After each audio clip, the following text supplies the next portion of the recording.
Hi, this is Cheryl back with you from Farmhouse, Frugally. Today I have several trash to treasures, starting with this galvanized bucket that I got at the good table at the dump the other day.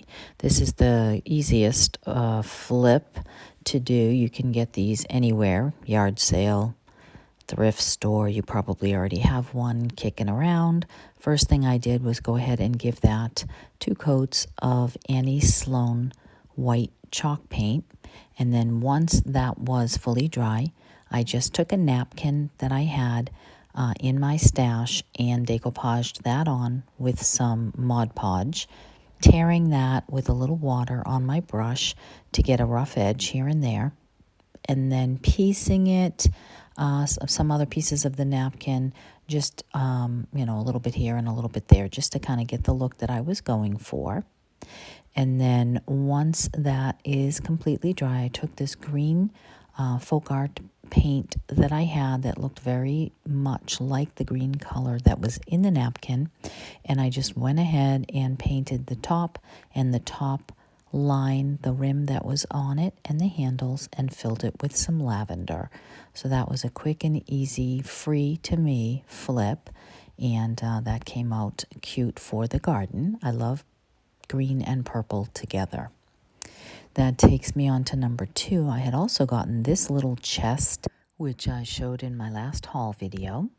And it is a very pretty blue. I really like it, but I thought that the florals on it was a little bit sad and just in need of a refresh. So I had some latex paint that I had mixed up for another project left, and decided that since it was really the right color, almost a taupey cream, that this would work out very well with the blue, as well as covering this very quickly and easily with one coat. And that's all I did. I just took my wide brush, I just went ahead, gave that one coat to cover everything that was on there, and then once that's dry, I wanted to just do a little bit of the script stamp that I have in the background before I went ahead and used a transfer on this. And so this is from, I believe, IC Paris. And that is just a little bit of script, and it stays on ink.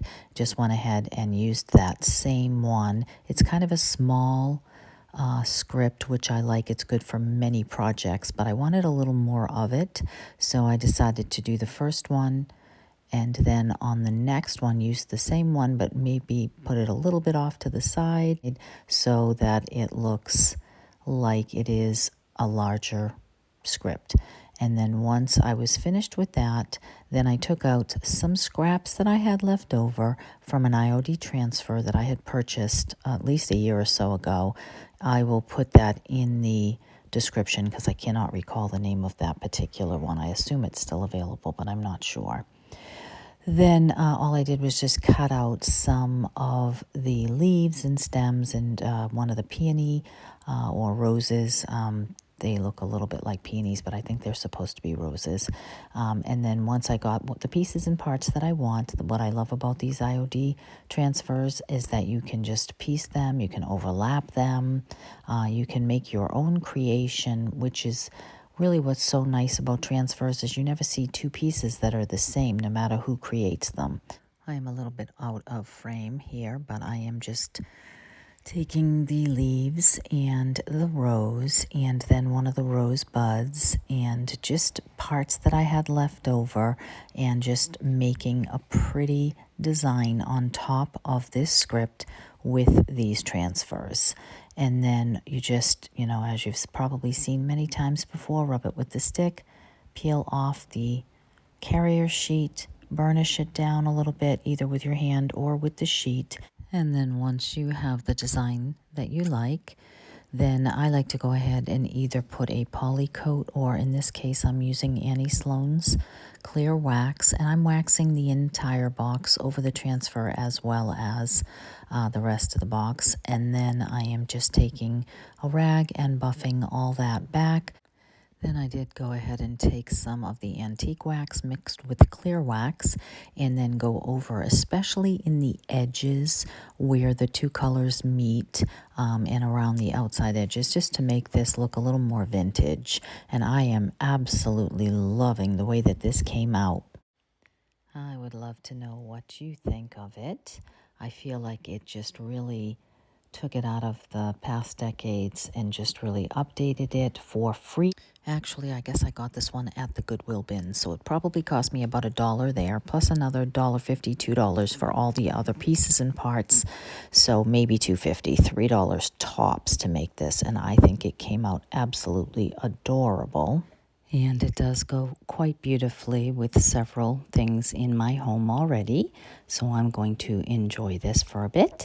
And then that takes me on to this bluish crate that I also got at the Goodwill bin, also for probably about $1. It's very lightweight and it has chicken wire, and it already is in such a beautiful color that I really didn't want to do a whole lot to it.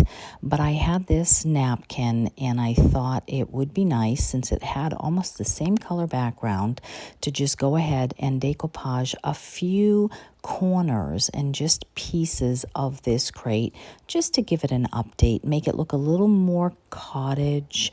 I could have gone the traditional farmhouse route with this, obviously. I could have put a rooster or, you know, some other IOD stamp on the side of it, which I have done in the past, but I thought it would be fun to do a video that was a little bit more cottage and using these pretty blue colors and a little less traditional farmhouse. So I just took the napkin, ripped it here and there, and then Mod Podged it, mostly concentrating on just a couple of different corners. A year or so ago, I had gotten a variety pack of napkins off of Etsy, and that is still in my stash. I have not used very many of them, and that is what I am using today. When I get a piece that doesn't cost a lot, I like to use a napkin because napkins are close to free, whereby if you use a transfer, they can be a little bit pricier. So I tend to save my transfers for larger pieces of furniture and things like that, because it's an investment, sometimes $30, $40 to buy.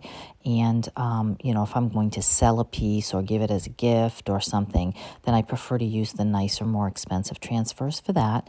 And then when I have bits and pieces of transfers left over, then I can use them on the smalls. And it's just a great way to save money, keep everything frugal. And then when you do get an opportunity to just enjoy doing a craft and, you know, you don't want to spend a whole lot of money, a napkin is just a really great way to do that. But you can also print an image on rice paper or tissue paper, and I really enjoy doing that because that way you can control the image. You can get free images on Pinterest. You can get them on the Graphics Fairy and many, many other places.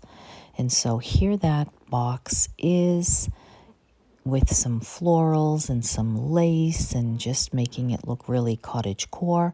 I did end up waxing the entire thing afterwards just because matte Mod Podge still has a bit of a sheen. And then that takes me on to these 4 tiles that I got on the good table at the dump. And I had purchased this rice paper image on Etsy, and I have really always wanted to use it, but never really had the right project for it. I always looked at it as one piece. And today I absolutely knew that it would be perfect to kind of go with this vignette. It had the right colors, it had the right feel.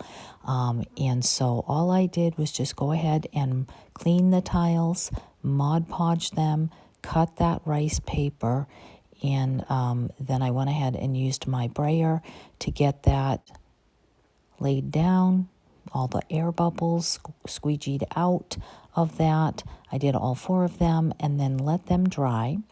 And then I like to wait until it's dry before I Mod Podge over the top in some cases, because you do get less wrinkles that way. You can Mod Podge over the top right away, but it tends to give a few more wrinkles.